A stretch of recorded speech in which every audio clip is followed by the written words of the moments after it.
Welcome to the Listen to This Bull Live podcast. My name is Matt Mulholland. This is John Cenac. John Cenac is the guy from the Name That Shingle group. Name That Shingle company.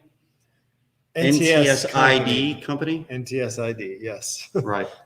Because there's no ID on that hat, though. this is the OG hat. There may be some revisions to this. I actually like how wide that is. Yeah, better than the new shorter ones one. with the more I do. condensed I like patch. it much better. I'm a little disappointed. I should have gotten this. It's the same price. I should have just kept this. So we're going to go back to this. Yeah. So for those people that have the 24 most recent revisions, they are going to have a limited edition hat. I'm going to make some noise with the microphones for a second, guys. Bear with me. Probably sounded horrible, but we just weren't centered on stuff. And this way I can reach the computer a little bit better. Okay, that's better. So John does stuff with NTS, but he has come to NCI to be a part of the Composite and Shingle Roof Inspector Certification course that National Claims Institute puts on. We're on day 2 of that right now. We're only half a day behind as well on material. So But that's largely due to really good questions, really good engagement, and the entire classroom really getting some good information beyond what is just in the normal presentation. That's a good slowdown. Did Paul West make that picture of you on the roof? Paul sure did.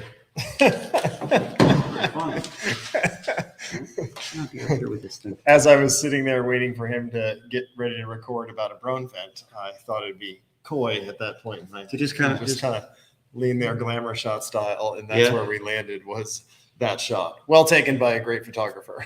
That was a go. Got a new camera. I'm actually tasting out its capabilities right now. So if I go really close, who does it look at more?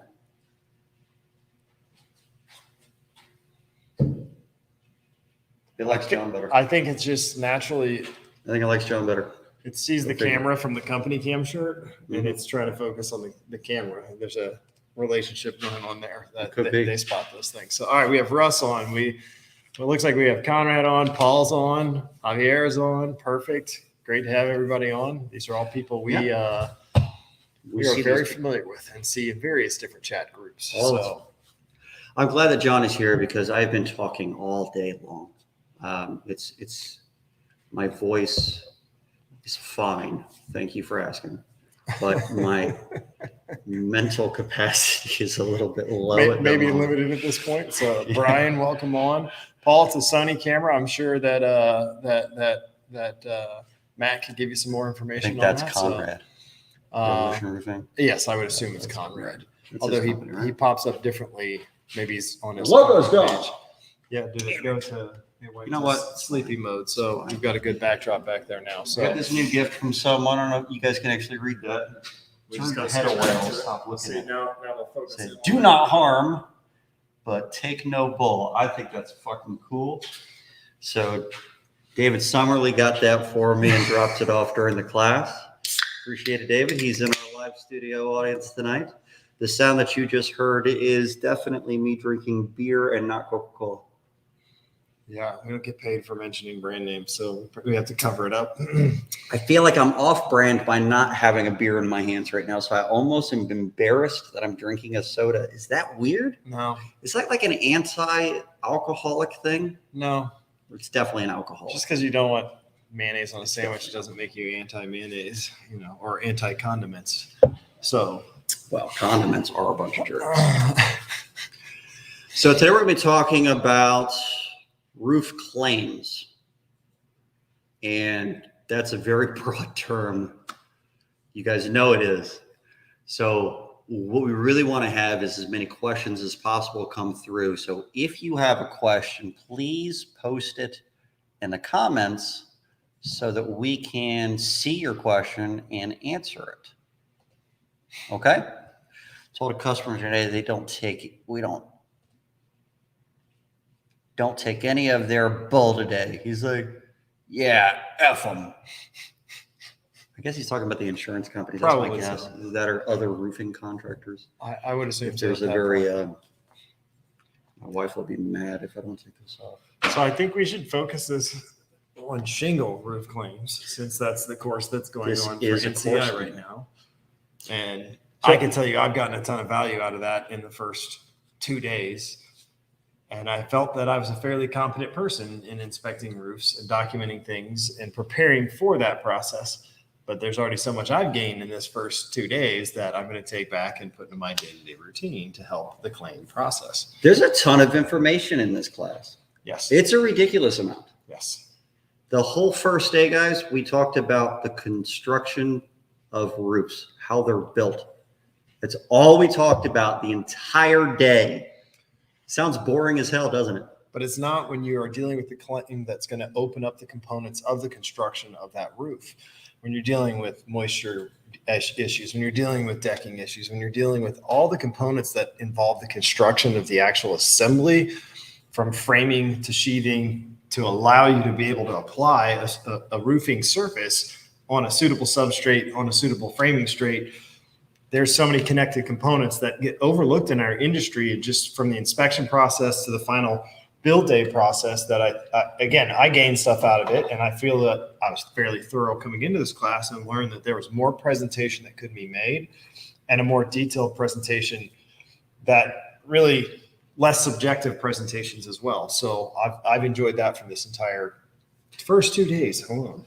First 2 days. And the second day, we actually started talking about hail and wind damage for the first time on asphalt shingles. We do have over here a shingle board. Some people hit it with a hammer today. It was kind of fun. Yeah. And we go through cosmetic and functional damage. But that first day really surprises the hell out of most people when they come to this. We're talking strictly about how a roof is constructed. And what you don't realize is that information is vital to discussing a claim reasonably and logically with an insurance carrier. There are codes that you guys don't realize that you don't know that can tremendously help you. Can we talk about the Builder's Gap? Yeah, we can. Because I think Builder's Gap was one of my favorite little golden nuggets, as you called them, in the entire process, is the Builder's Money nuggets. Because, and then I want to get into Russ's question. He's got a great question about fasteners. What can I learn about fasteners? Always drive them point side down is the first lesson you're going to want to take about fasteners. Never try and drive them head side down, point side up. You may lose an eye. It may not be very effective, but fasteners, we talked about fasteners on both from the sheathing application and the roofing application. So I think fasteners is a really good question that we should jump into.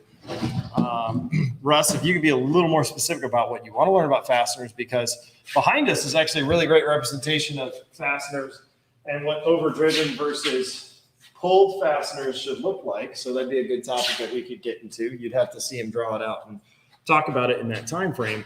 But I think fasteners are a great topic because we're not only talking about the fasteners and the shingle. A lot of times we have sagged decking or broken planks or sagged planks, older roof systems on older sheathing and older plank decking.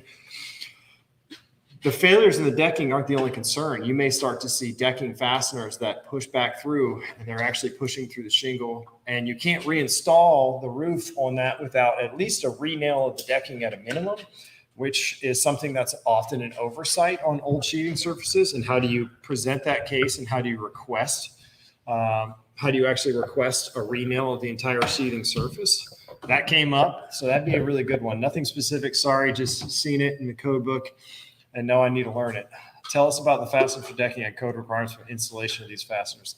Conrad's been to this class before. Twice so far, Matt has said how much better this course was than the course Conrad was in. No, that's not true. I specified Conrad when I said that too. I was like, yeah, fucking Conrad's missing. But so think about this: when you have a roof sheathing surface and the fasteners, specifically where you have two pieces of plank decking or two pieces of sheathing meet on one rafter or truss, and those are fastened in. And a rafter and truss are not the same thing. You learn all about that in this course. But they're fastened in. Those are the more suspect ones that are going to back out over time, because as that roof sheathing sags, takes any weight, and starts to pull up and curl in the end, you may see those fasteners slowly back out or be pulled out over time. If you lay an asphalt shingle over that with heat, that nail could push right through the asphalt. So it's important to notice those, document those things in the process of your original inspection to see, are there any decking fasteners that are an issue? And should you at least consider a re-nail, or are there other sheathing concerns or decking concerns that come into code concern at that point? Hey, Conrad, We haven't gotten into the attic stuff yet, which is why he's not telling you what you're asking him. We'll get there soon enough, and then John will have to have that conversation again. So since Conrad's been through the course and he got to sit through the attic talk for 3 hours, I think it was. 3-hour tour. There's some things about attics that you guys don't know. And it's just a lot of information. And honestly, we should probably do a thing about attics soon, but I'm going to have John go through the course before we do that. And we'll do that with you guys on the Name That Shingle segment. Because really, my channel is more about insurance claims and his is more about roofing. So even though we're talking about roof inspections during my course, it's about roof inspections as it pertains to an insurance claim.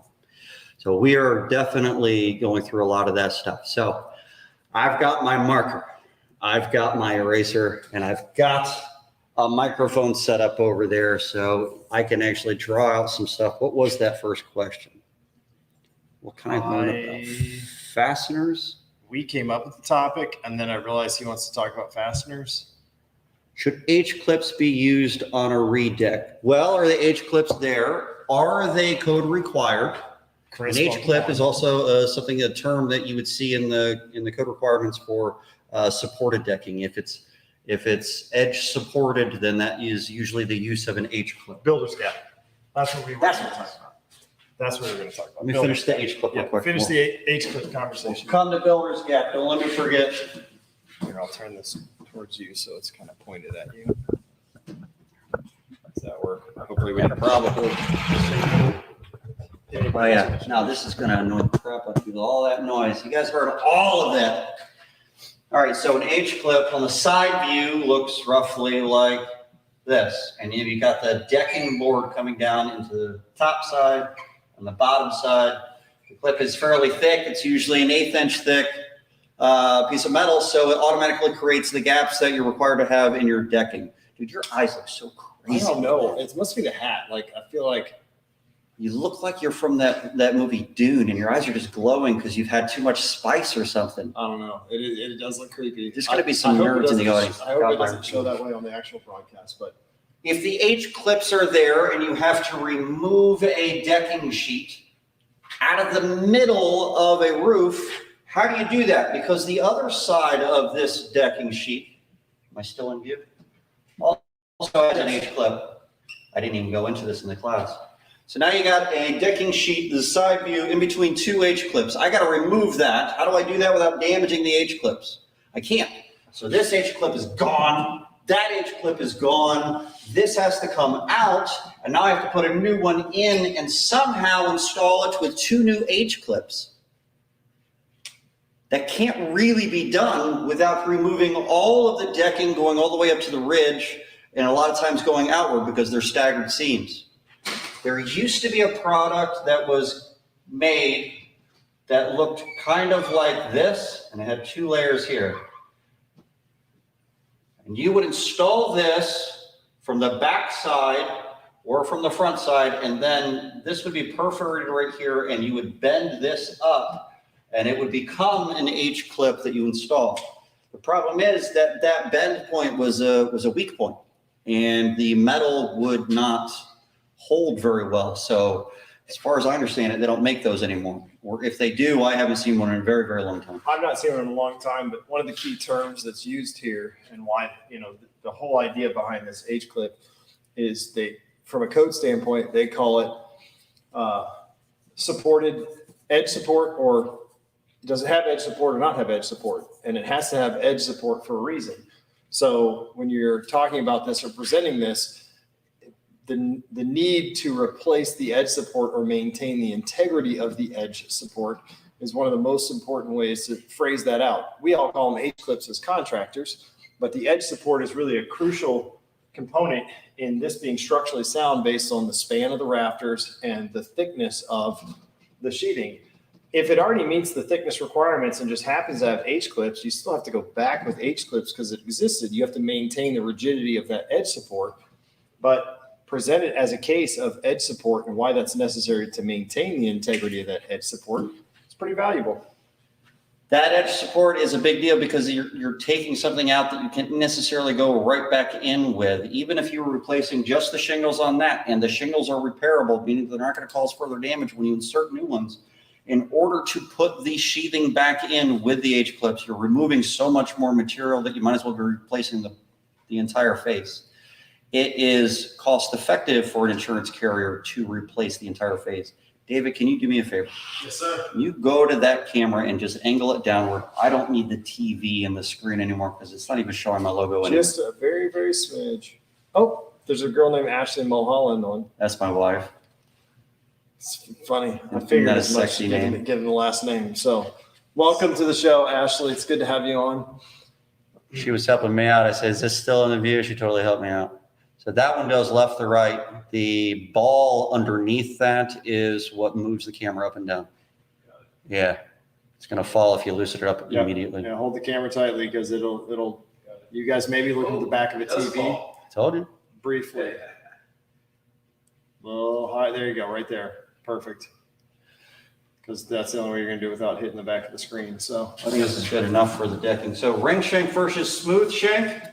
Well, ring shank gets stuck inside the decking real good. It's better for wind resistance. But if you have to remove shingles with a ring shank nail. I'm just writing a note so we don't. The forget. builder's cap. Yep. If you have to remove shingles and they have a ring shank nail, it's very likely you're not going to be able to get that nail out without damaging the shingle. You're just going to rip the shingle up off the nail because the head of the nail will actually bend before the rings come out of the wood. So smooth shank nails are better for repairability, but a ring shank is definitely going to help with wind resistance, and it's definitely a higher quality roof. But if you ever have to remove a nail, you're going to cause damage. I'll just start drawing your diagram for you while you are answering some questions here. Never even considered replacing a piece of decking that had H-clips installed. I just thought it made it dumpy or dummy proof, so no installer error. Nope, those H-clips are there for a reason. They are there to basically sister up the two boards. So when there's a really wide distance between the rafters or the trusses, the boards will flex in between when you walk on them. By sistering them up with that edge support, it forces both boards to move together, which gives it a lot more support and it can hold more weight. That's why they're there. When decking is not up to code, do we have to have a separate reason to do some sort of decking related work before we're required by code enforcement to bring said decking up to code, mostly pertaining to thickness? If you can't install something on it because it doesn't meet the minimum thickness of building code, then you have to replace that regardless of whether code enforcement is saying something to you. So if it's not up to code and you're replacing the roof, when it becomes a replacement, then the code document kicks in and you have to bring that structure up to code. You have to be able to nail to a proper nailing surface. The minimum building code would kick in. If it is a repair, such as just an individual shingle, it would fall under a repair segment.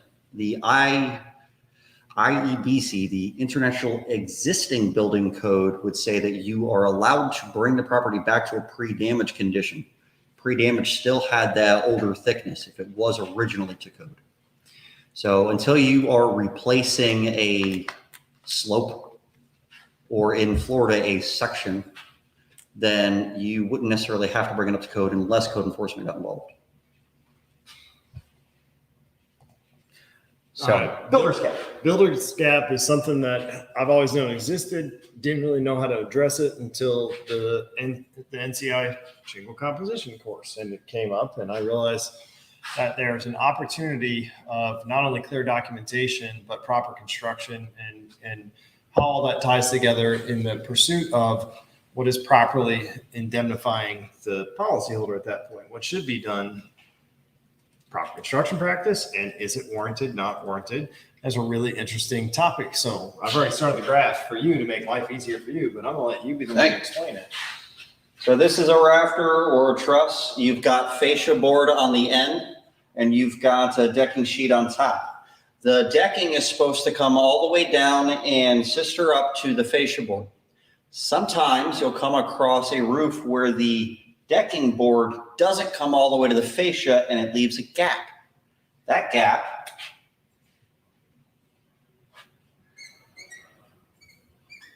is called a builder's gap. I don't know why they do it. If any of you actually know why builder's gaps are created, because someone specifically, purposely left that gap there when they started putting the sheathing on the roof. That building gap, that builder's gap causes issues. If you are going to install drip edge, that drip edge is required to go back onto the roof deck a minimum of 2 inches. Well, if that gap is 2 inches, then you have to go back another 2 inches. Now you have a drip edge in order to just meet the minimum drip edge code of at least 4 inches wide here. That's a little bit more expensive than your typical drip edge. It could be custom bent, but it's not to code either, because the code says that the sheathing has to come down to the fascia. If you install starter strip right here and a fastener goes through this gap, is it hitting anything? It is not. What if it's bigger than that? What if it's 3 inches? There has to be a solidly sheathed deck for asphalt shingles. So you have to fill this with decking. But how do you do that? You can't just put 2 inches in there. Building code requires you to have, and actually shingle manufacturers put this in writing as well, depending on the type of material you're using. If you're using plank decking, it can be 4 inches. If you're using plywood or OSB, the minimum width is 6 inches. So now I got to cut off 4 inches of that. 4 inches. In order to have 6 inches of decking minimum strip all the way around the perimeter installed so that it meets with the fascia. Now I have a proper nailing surface.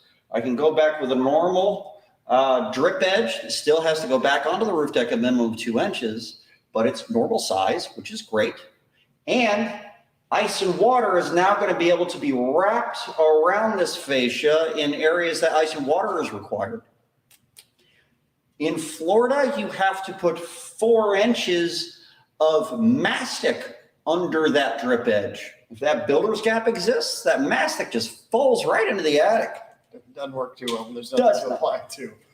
But imagine yourself in a claim where you've got this going on, you document it clearly, you discovered that in your inspection process, you lifted up the shingles at the edge and there's either no drip edge or the drip edge is not installed properly because there's no way it physically could have been if there's that big of a builder's gap.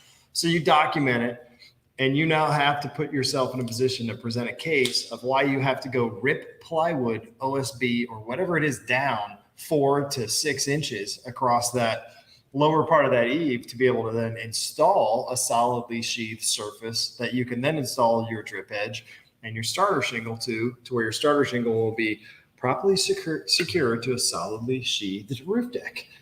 That was shocking to learn that today. And I cannot reiterate that it's been item and item and item like that through this course. So if you have it, I'm gonna blast your course a little bit. Please in a do. positive way. Yeah, I could use the attention. The investment, I think of the ROI for the course. If I get that on one claim, it was worth the trip. Should. One claim. If that happens on one claim, this was worth the trip just because of how expensive this detail is going to be. And it could trigger other things. It could trigger O&P because do we call that a carpenter or framer? Do we have a different trade there doing that work? Right? Is that under the set soffit fascia gutter? There's a lot of different ways that you can look at what does that trigger at that point. But just that on one claim, a roof only claim is worth the investment in this class. And it's been multiple things like that throughout. And of course, you're not going to give them all away because the best thing they could do is sign up for the class. Even if I did give all the information away, the benefit of coming here is you get it all in 1 week. And you get to really understand sporadic over the next the application 5 of years. the terms and how to present it. And the rest of the class asking good questions because my class, they become fairly tight-knit. They'll continue talking to each other. Yeah. Conrad, that's true, right? Look, when you're replacing the decking there, if you have a decking issue, that's a structural problem. What's triggered when there's a structural change to be made? Now you have to get a permit. Permits, inspections, sign-offs, a lot of other If things. you're having that can trouble slow down getting the something construction. paid for under ordinance and law, get a permit, and they're going to force you to do that kind of thing. If they don't have ordinance and law, to be honest, it really isn't required for this. The normal course of roofing requires you to address decking concerns. It isn't an additional cost above and beyond the normal course of roofing. So it doesn't necessarily apply to most ordinance and law policies. Now, every ordinance and law segment is a little bit different in each policy. So that is going to be very policy specific, but for the vast majority of them, they don't generally kick in unless you are required to do something that is above and beyond the normal course of action for that replacement. And it's being required of you from a ordinance or a law being enforced. Can you use ordinance and law for this?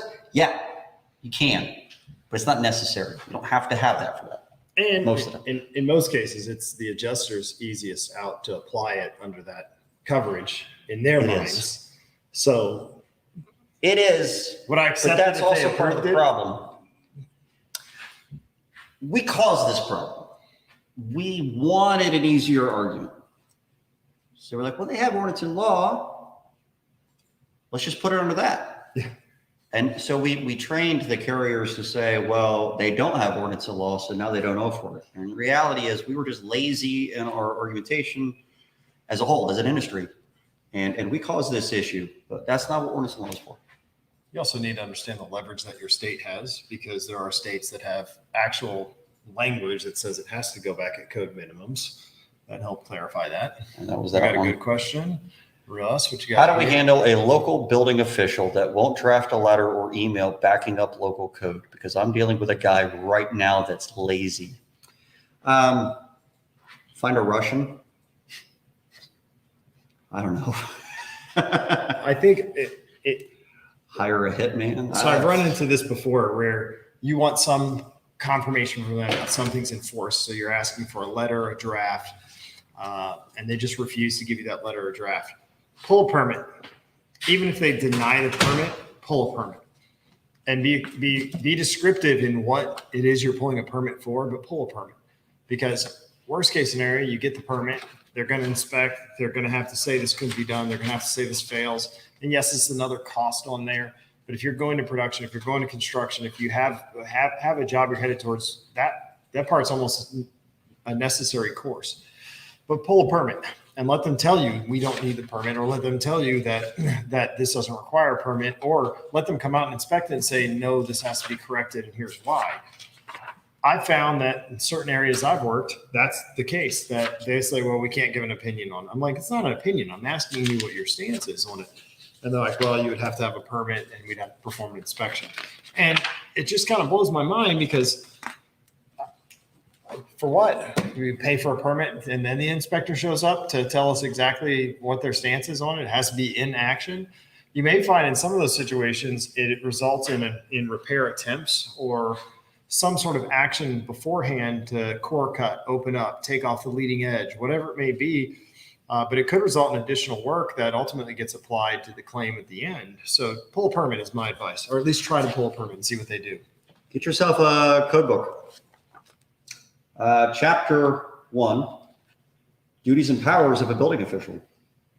The building official is hereby authorized and directed to enforce the provisions of this code. Building official shall, which is deemed as mandatory, have the authority to render interpretations of the code and to adopt policies, procedures in order to clarify the application of its provisions. He has the authority to interpret this however he basically deems fit. Such interpretations, policies, and procedures shall be in conformance with the intent and purpose of this code. But if he goes outside the intent and purpose of the code, then he is not acting properly. Such policies and procedures shall not have the effect of waiving requirements specifically provided for in this code. He cannot waive requirements. Nope. Go to the mayor, point that out to him. Your building official isn't doing his job. He'll probably write the letter next time after that. I would just guess. I have had to do that. He's once. also probably going to show up at a lot of your builds after that. So just be prepared for that. But he'll probably write the letter after Hopefully that. he gets fired. Because builders don't follow the code. That's true. Wait, who else we got on here? We got Conrad man. Sutherland, Matt Hunter. My mouse just freaked That's all right. out. Oh, Alex is on there. There Nice. we go. Matt Hunter. Alex works. Matt, is that a Jordan? Hey, Matt. Many municipalities say they don't do roofing inspections. If you're a licensed contractor, pull a miscellaneous permit and demand the inspector follow the adopted building code as mandated by the building code. He just combined what we both just said, but he Yep. did it more succinctly. He's much better than we are. Yeah, Matt, you should jump on the show. Hey, Alex. Take a Alex break. is over on YouTube watching. I don't get too many people on YouTube. You might be Nice. all alone. All by myself. And I was all by myself. Eric Young. Eric, I think Eric and I recently talked. Oh, yeah. And no one was looking. Eric's got a great story that he put on NTS about I was thinking of you. church with the Hatteras shingle that he got. turned Florida over, so- requires the leading edge be nailed at the leading edge. And if you're in one of the high wind zones, the 140 mile per hour zones, you have to put a 1/8 inch thick, 4-inch wide coating of mastic down at the edge to glue down the underlayment and drip edge. What's that going to be like in 4 or 5 years when they got to rip all those off? All the sheeting on the leading edge is going to have to be replaced, right? Because it was I guess mastic they could down. do 6 inches wide leading They could edge rip down. it. could They're rip not it. required to remove the ice and water that's there if it can't come off without causing damage, but only if it's a single layer. If it's multiple layers, they have to Then it has remove to come off. We didn't even talk about felt issue. The felt has to be fastened to the deck too. If there's no hole there, the edge of the underlayment has to be fastened so many times within so many inches of the edge. So We were are, just talking about we are shingles. creating a can of worms with the technology that we have and the building requirements that we have that in 5-10 years from now, when we go to start tearing off some of these systems, the complexity of tearing off due to the technology of underlayments, leading edges, flashings, and mastics is going to result in like full redecks, a lot more reconstruction. And I think that I'm not complaining about it, but Yeah. I mean, once you start I getting don't want to talk to into- the crews about it just yet, but I think it's headed in a Right. direction where it's going to be so integrated that ripping it apart is going to be a task, not. Maybe it'll have to be just removed as a crane. It's a There we go. modular unit that's installed separately. We'll just bring a wrecking ball in and just Just sweep demolish those the house things. every There you time. go. I mean, You if get I- a new house. You get a new house. If I was really applying the code 100% the way it was written, I could probably have You could- every house completely You can demolished. talk your way from a ridge cap to a down to the foundation Right. situation. I firmly believe that after the past couple of days. I think David would do it from Windows. So yeah. All right. that's- Since yeah, we you are could- talking ordinance for law coverage, how do I tell an adjuster that felt overlapping the ridge is not code upgrade? Is it a brand new code? Is that what they're saying? It's an upgrade because it isn't currently on there. An upgrade would be something that is not currently there or a new code or something, right? At least code upgrade coverage is if it's actually labeled as code upgrade coverage, which most policies it is not, by the way, it is labeled as ordinance and law coverage. But if it is labeled as code upgrade coverage, some of them are, that would be something that does not currently exist on the roof or is a brand new code that it has to be brought up to. So if you are arguing, if they are arguing that it's code upgrade coverage for something that already exists on that roof, I think you should just laugh at their face. And I'll caution you as contractors that just be wary about how often you say the word code until you have established what's there and what type of coverage, because they like to lump things under that particular segment. I'm not a big fan personally of throwing the word code out so fast when I can say, the minimum requirement. Yeah, The it's minimum requirement. The minimum the requirement. act, the practice of roofing requires me to do. Exactly. Standard practice, common construction practice, minimum requirement.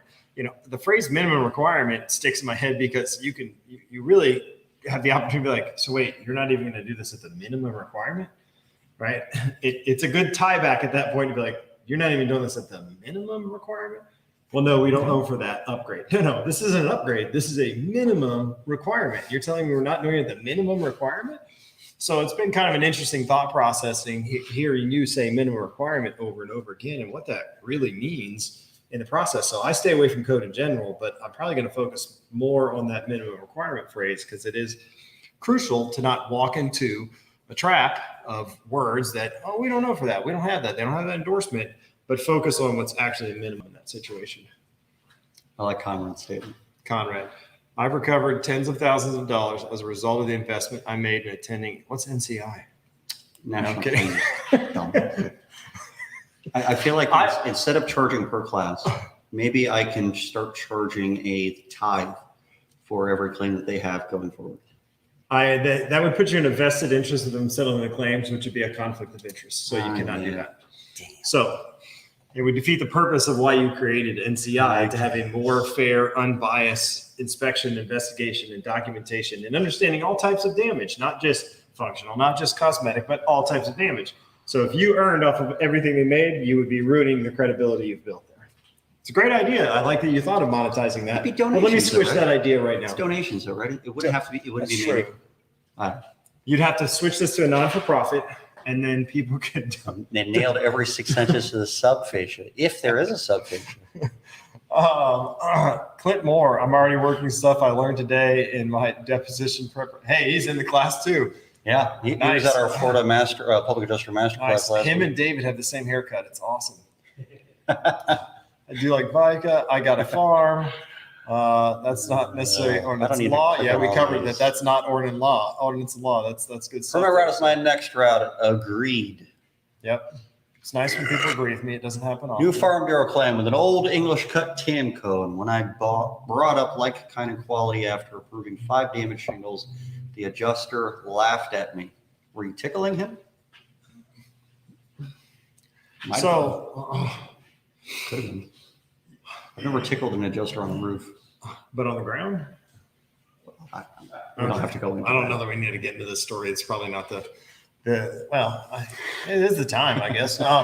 So let's talk about English to metric. First of all, we're going to reshoot the English to metric.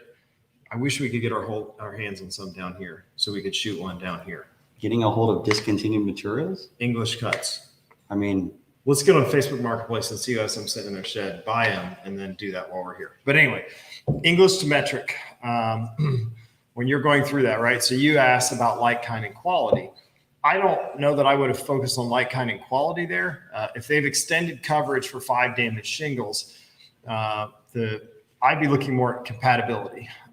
Dimensional compatibility is a product or a problem there. Physical compatibility is a problem. And visual compatibility will ultimately be a problem when you get into that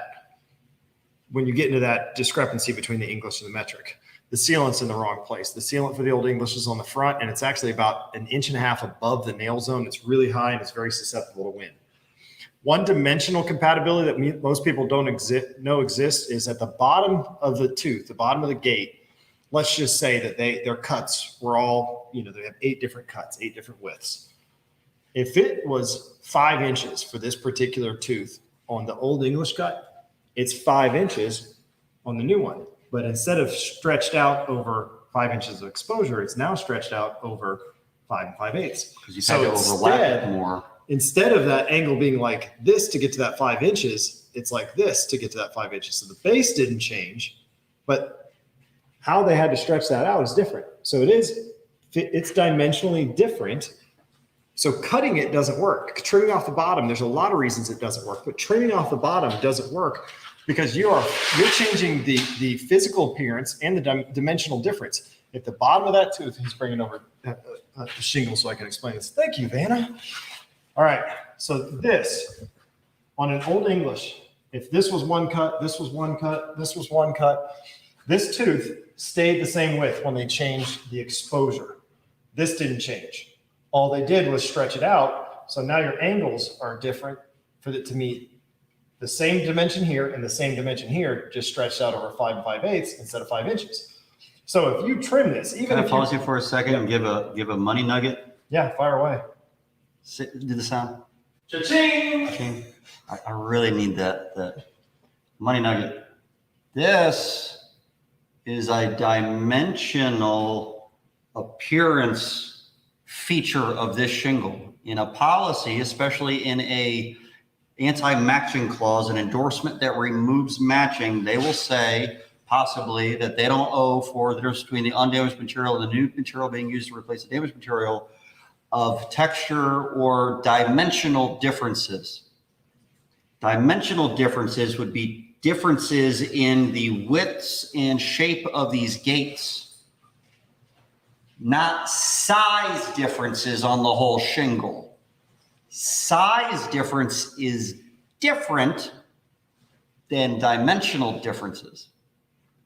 For you public adjusters watching, that was a big nugget. All right, keep going. And most people don't understand dimensional versus size. Well, it's the term is going to be misinterpreted to being size automatically. It's people's assumption on what it means. It is. But if you start trimming this, let's just say that this one was 3 inches, this is 6, and this is 5. If you trim 5/8 off the bottom of this, the look is no longer the same finish to the gate or the same finish to the tooth as the English cut, because we've actually decreased the dimensional width of the bottom of each of those teeth by trimming this. And that's a minutia argument, but bottom line is that's a dimensional change that you've made to the shingle. It's no longer dimensionally different. Sure, there's all the factors that if you cut this, this has a laminate sealant right here. You can't cut into it. If you cut this, you end up cutting off the sealant on the back, so it's not going to seal. It's not going to be wind rated. There's so many elements when it comes, because the old English had sealant right here, about 1.5 inches above the nail zone. I got one of those. So, oh, you have one sitting here. Perfect. So, when they tell you, I wouldn't call this like, kind, and quality, Conrad. I would start focusing on compatibility in physical compatibility, dimensional compatibility, and overall just the compatibility of the shingle. Big difference. Yeah, perfect. There we go. Look at that. See, this has the sealant across the front, whereas this has it across the back. If you start removing various segments, they're not going to seal, because the seal on the front, seal on the back, not going to work out. Well, it's going to seal really good there. But it's not going to seal. The next shingle on top isn't going to seal at all. Right? It's not going to happen at all. If I put this shingle under your shingle, there's nothing holding it together right here at all, because the sealant is on the face side of the old cut and it's on the back side of this cut. So now it's not going to help the wind rate, or it's going to have no wind rating essentially. Well, I mean, we're 100% relying on the rigidity of the shingle at that point instead of the functionality of it. That's true.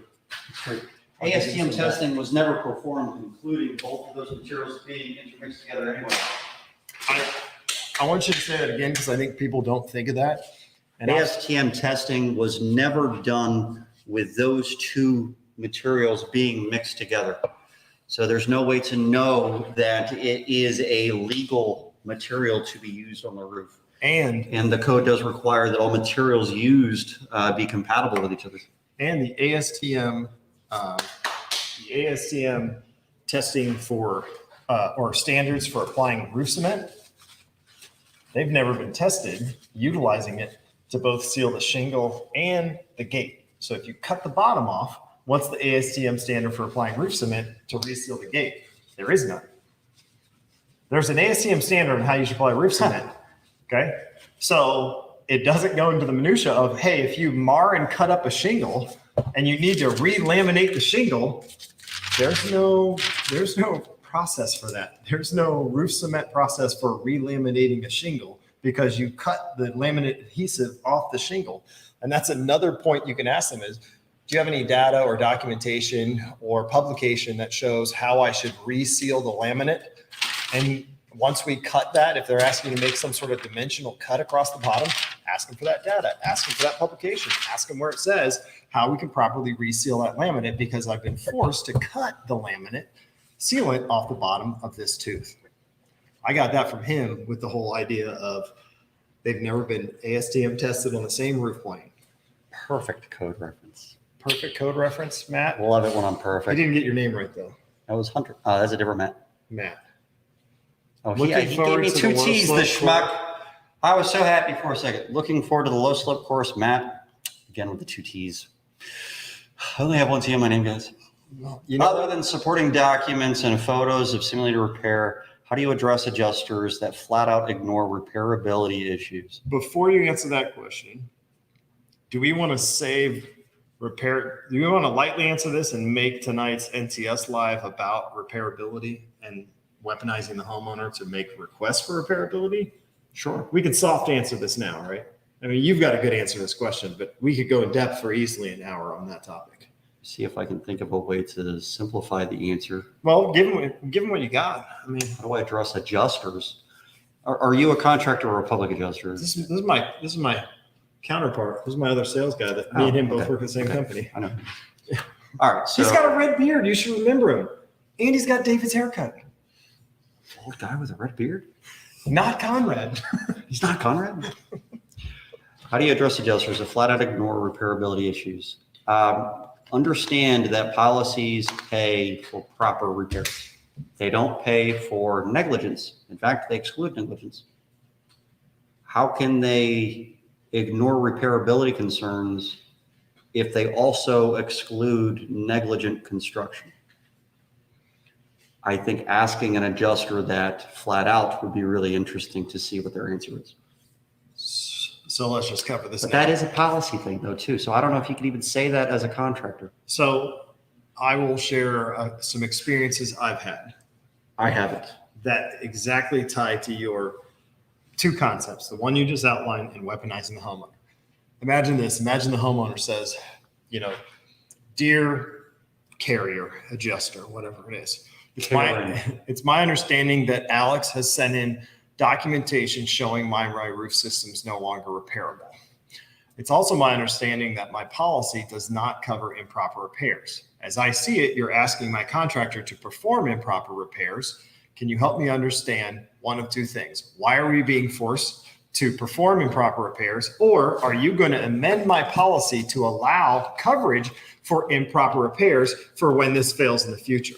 Sincerely, very concerned policyholder. That's a rough concept that a homeowner applied to an adjuster recently. It was someone I was working with, and they didn't have an answer for the question, but we magically got a revised scope. So another short answer, Alex, is it may not be up to you when they just flat out ignore your repairability. The person that needs to be indemnified is the policyholder, and they may need to be the one that actually specifically requests in that particular situation to be indemnified, to have proper repairs. And what are they going to do if they're forced to live with improper repairs? Now, there's a lot of things in the code book about unlawful acts, blatantly ignoring, right? You can't blatantly ignore, but there's a segment somewhere in here about unlawful acts. I bet I could find it.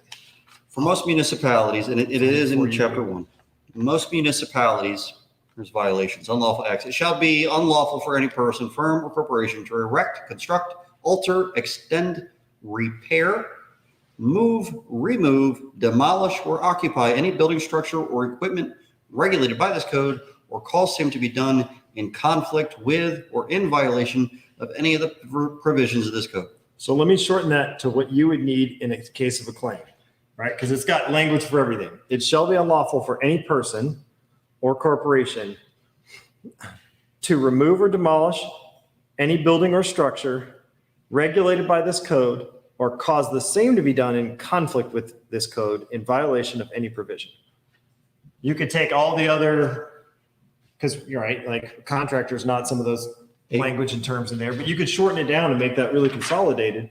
But That's the top-down view. So from a municipality standpoint, and it would be in chapter Alex, you don't often ask 3, me I think. questions. So from every municipality, you can go into their codes. Usually it's online, and it will tell you what occurs when you are in violation of the code. And for most municipalities, a contractor that does not utilize or adhere to the minimum standard building code, they can be held for every day that they're not in compliance. For most municipalities would consider that an individual misdemeanor. You can have a misdemeanor for every day that you are not in compliance. In some municipalities, it could actually be criminal act.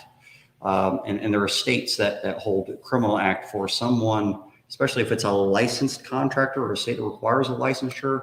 It could be criminal for you not to meet minimum standard building code. So can you, as a contractor, ignore repairability concerns? No. You can't cause damage to a structure as you're repairing it and leave that damage behind. You can't do that. It's not legal. You can get in legal trouble. And unless the insurance carrier is willing to accept liability for that, you are not going to make illegal repairs. It's illegal repairs. So essentially conspiring to break the law. That would be interesting. I wish Remington was on this one. We do need an attorney on that part. Yeah. Let's see, what else? Work exempt from a permit. Is there a question there? Responsibility due to reversing performance. I like that people are Chris Thorne's copying things, throw them on there. That's awesome. Chris, I got to get you on one of these. You're like a code wizard. You and I know you were GC in Florida. Brad, we got to get on here because I know both of you use code stuff. So it is shall be the duty of every person who performs work for the installation, repair, of building structure, electrical, gas, mechanical, or plumbing system for which this code is applicable to comply with this code. It is their responsibility. So if someone says you are going to do the work this way and here's our estimate to do so, they don't have the authority to tell you how to do your job. They're not contractors. They're not taking on the liability for that structure. If they are, then maybe they can get away with it. I think the key phrase there is that this code specifically says installation or repair. It doesn't say replace. It doesn't say new construction only. That 105.8 specifically says installation or repair. Well, a replacement would fall under the installation probably. Yes, it would. I'm just saying sometimes we get this from adjusters. That only applies to new construction. That only applies to full replacement. As if codes magically are the wild, wild west when you're doing repairs and you can do whatever you want. And as seen on TV commercials about, spray on products that guarantee you can seal it by slapping tape on it, probably suggests that you could repair things however you want, but that's not accurate. Or is it? Anyway, let's see. I think you just spray foam your whole house completely. Yeah, let's just take foundation sealant and just coat the entire house and be done, right? That'll work. Why not? Why not? I'll erase my note here at this point.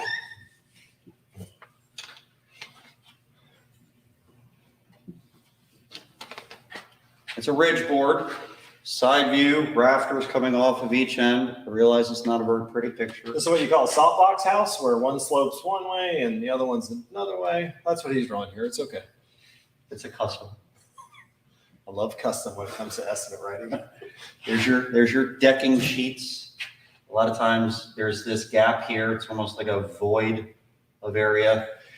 If you want to put a ridge vent on that, you usually cut back 3 inches into this and take that off. Well, the ridge stays.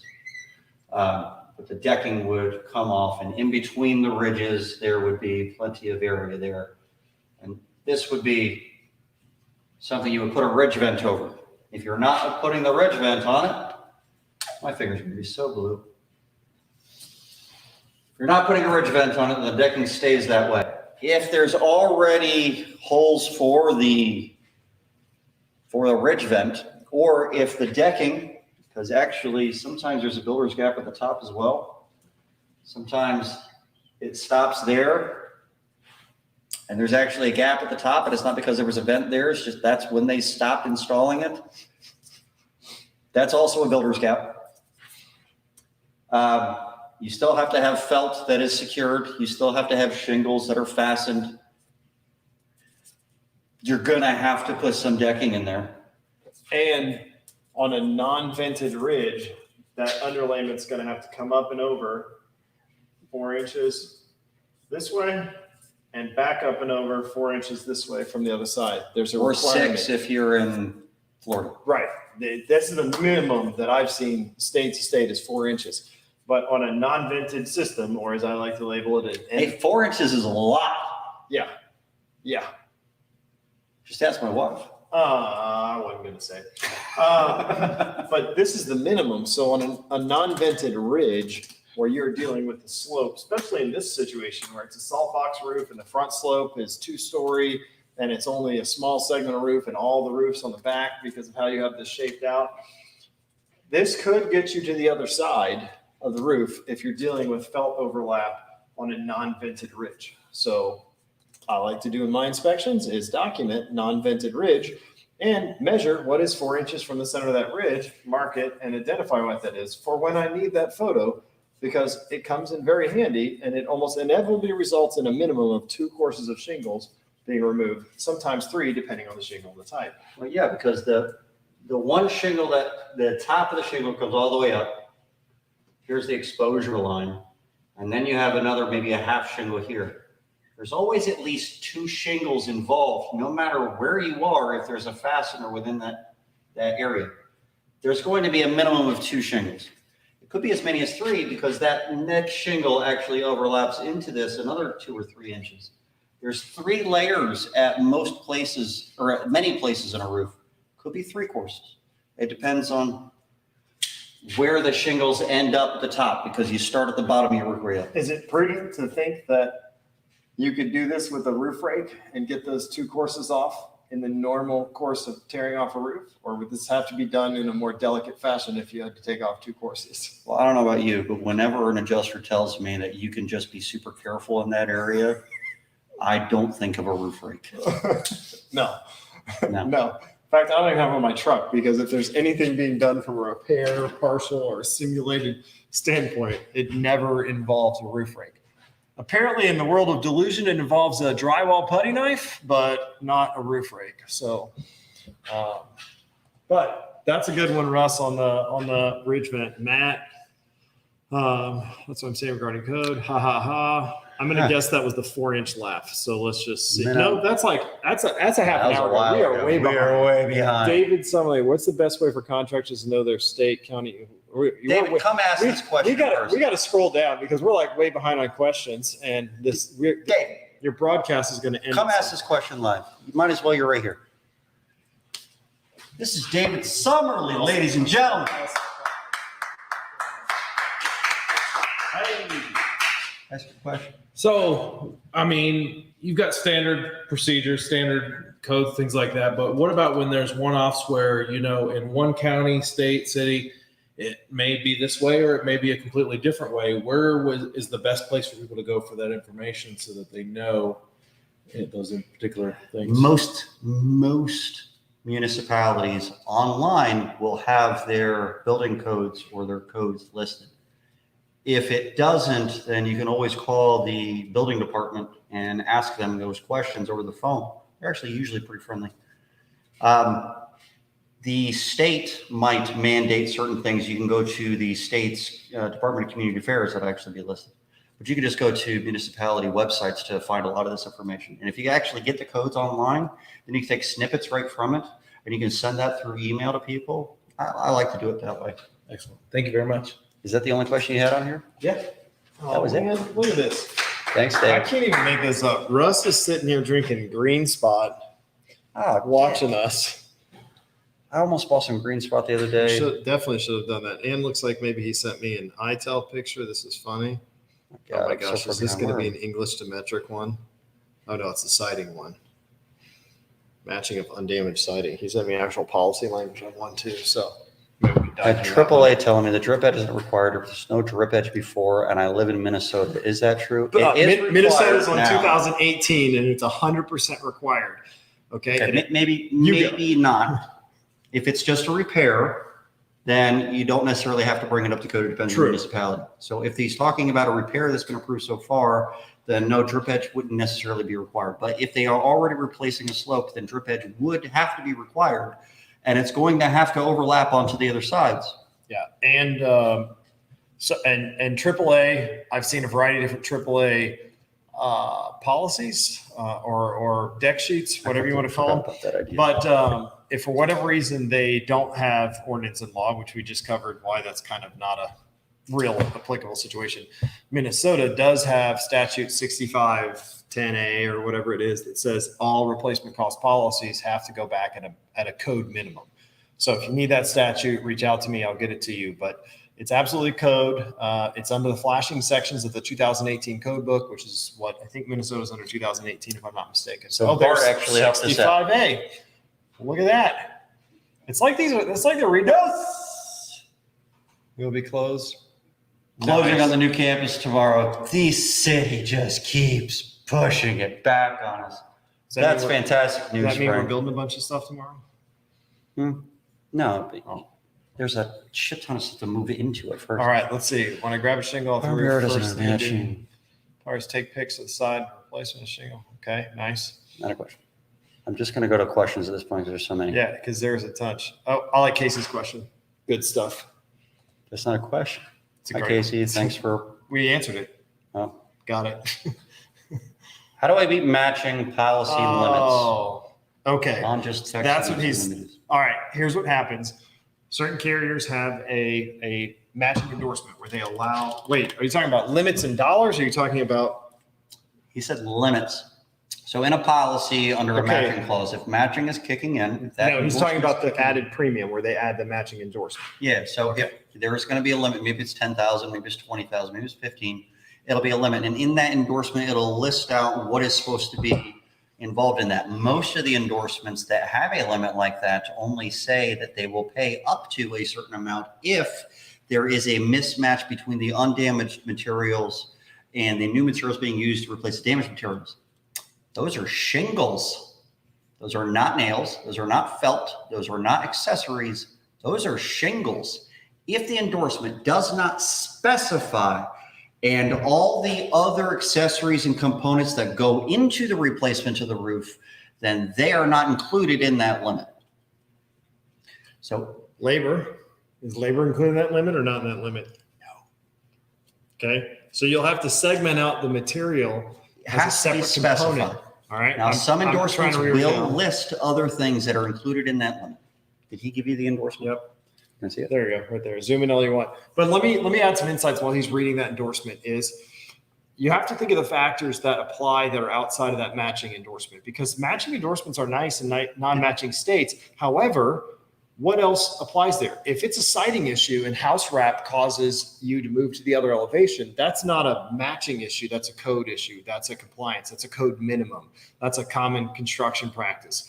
So that's not part of what's being forced to move into this next elevation. You have to really understand what should actually fall into that, or how you can navigate at least the removal and the code items outside of that matching endorsement, and then fall on a matching endorsement strictly for the materials of what is actually a mismatched product. Yeah, you really don't want to be in this one. So this one does define the roof surfacing. So it says we'll pay up to the amount shown in the policy declarations for the cost you incur to replace the existing undamaged siding, roof surfacing, which I put in quotations, meaning it's defined. It's siding.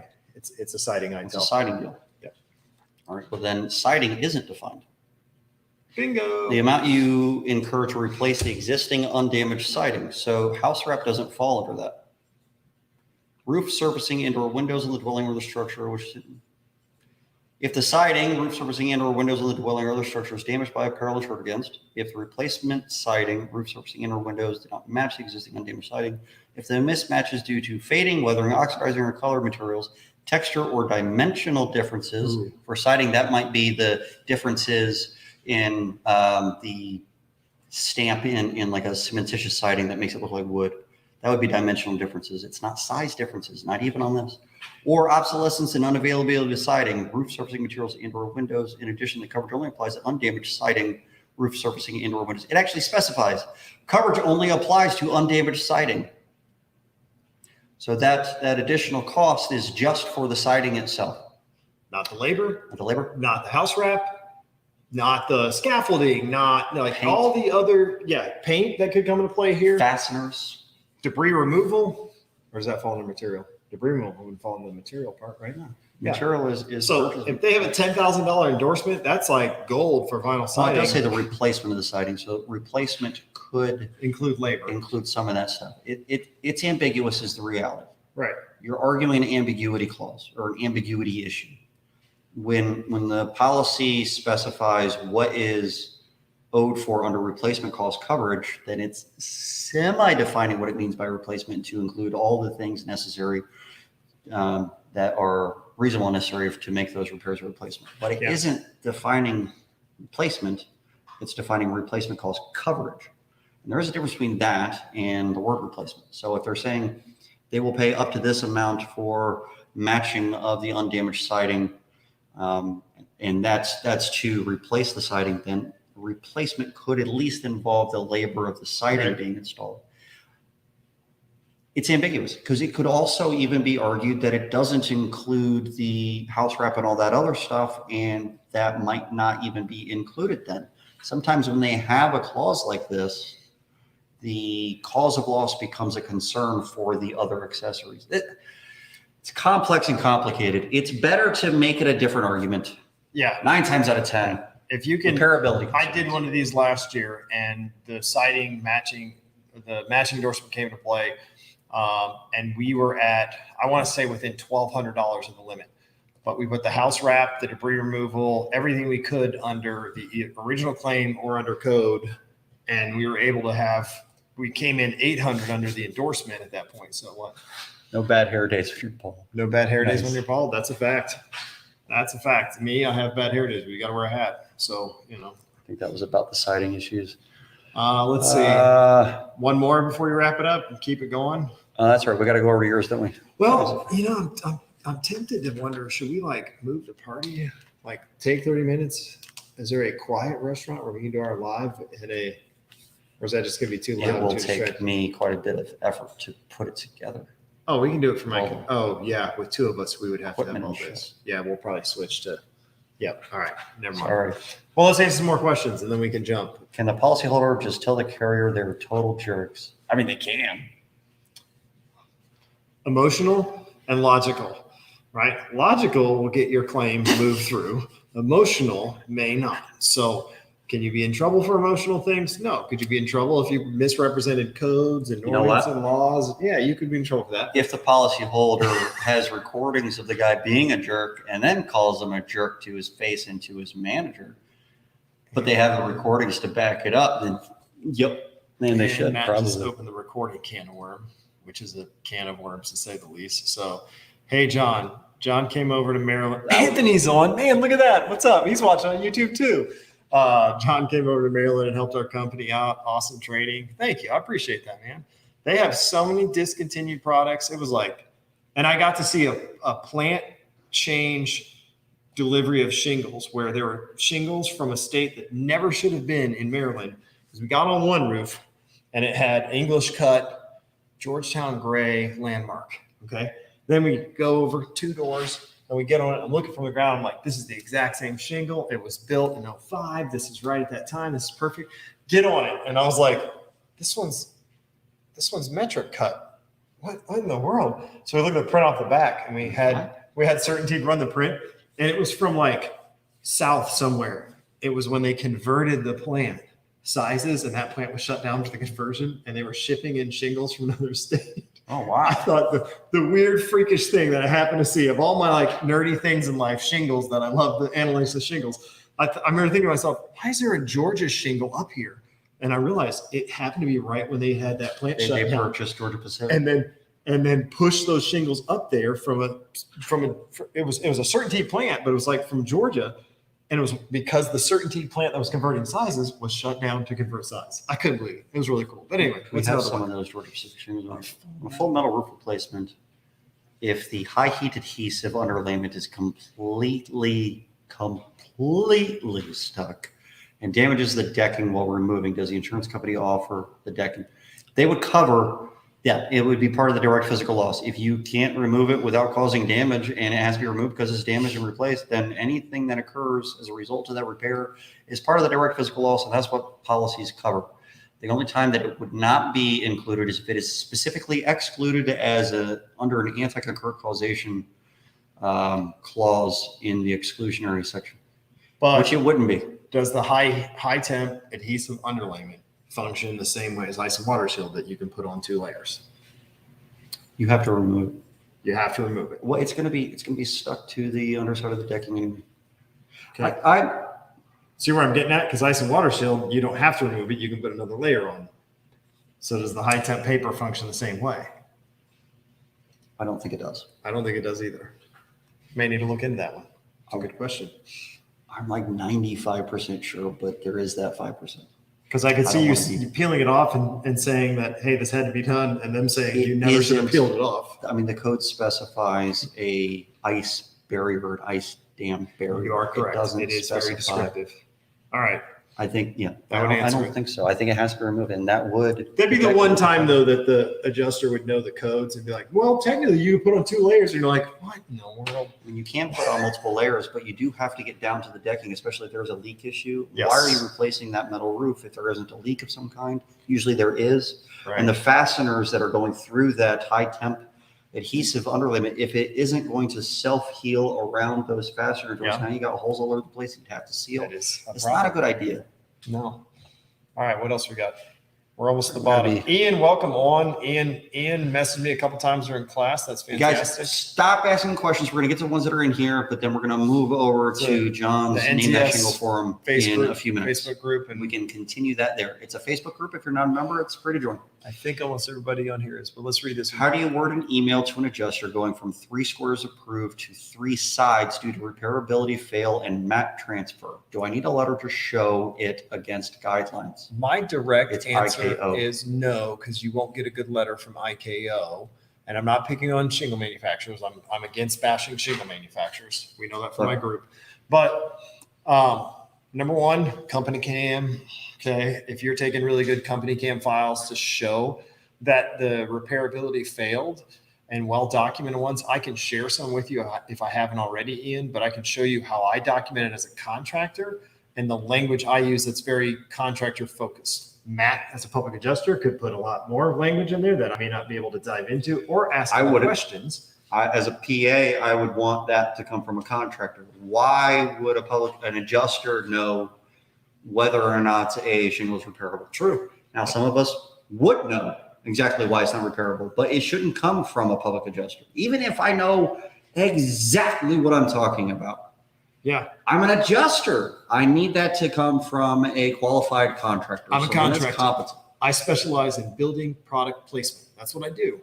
And if I cannot place that building product in according to the specifications of that building product and or the code, whichever supersedes or a combination of both, it's not a repairable system. And I should be able to present a competent case as to why I cannot repair that system. So you already have 3 squares, likely on one slope, or maybe that 3 squares is a slope. So you have to be thinking the concept as a contractor. How do I move from shingles or squares to slopes to systems or whole assemblies at that point? So if you're trying to move from 3 squares, should you focus on why you have to make consideration for the slope and then domino that into multiple slopes and assemblies? There's a lot of ways you can present it, but you should be able to present a solid case. If you need some examples from me, I'm happy to share some insights or even some company cam files on how I present it. Shameless plug, honestly, if that is something that you don't feel very competent in, the course that I'm teaching right now that John happens to be in is really a perfect course for you to come take and attend, because you'll be able to give them 15 reasons why they need to replace it. And here's another great, let's just talk the time value of money, right? You're going to spend 5 days down here. You're going to spend a little bit on the course because I think the course is pretty affordable personally. You have to spend a Should I stay. increase it? I probably shouldn't say that, but yes, you should. It's got way more value to it than it's currently priced at. It's going to go up inevitably.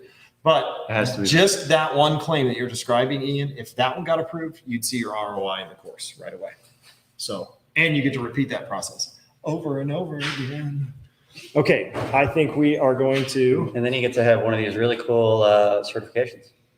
I should play my music, but Yeah, I all don't right. think I pulled. Was that it quickly, for? Okay, yeah, we're Yep. gonna go run over to Name That Shingle. Probably be 10 minutes, and we'll be over there, and we'll be live. Yep, we're going to shoot for about a 9:30 Eastern start. That's 15 minutes from now. We may get there in 10 minutes, but we're going to jump over to Name That Shingle. I think everybody in here is on that group. David put it on there. Perfect. Nice. I think everybody's in that group. We've navigated a lot of topics, but I know specifically ones that have come up with some messages, and we're going to get into some topics that Matt can dive into for us. The questions are always fun when we go over there too. So Matt, thank you for letting me be on your show tonight. It was a lot of fun. I really appreciate you coming to the class. I couldn't wait to actually share some of it with you because, you know, someone like you definitely know a lot.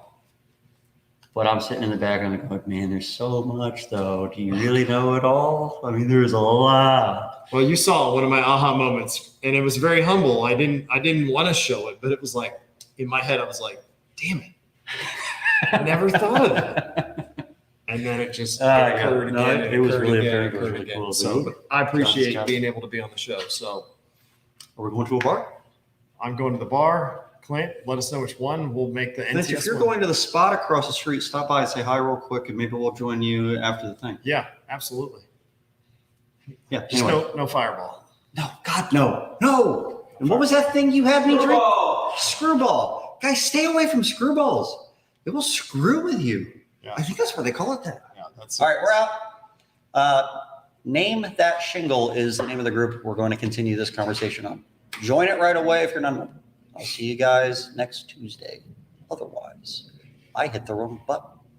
This is going to be maddening slow to end this.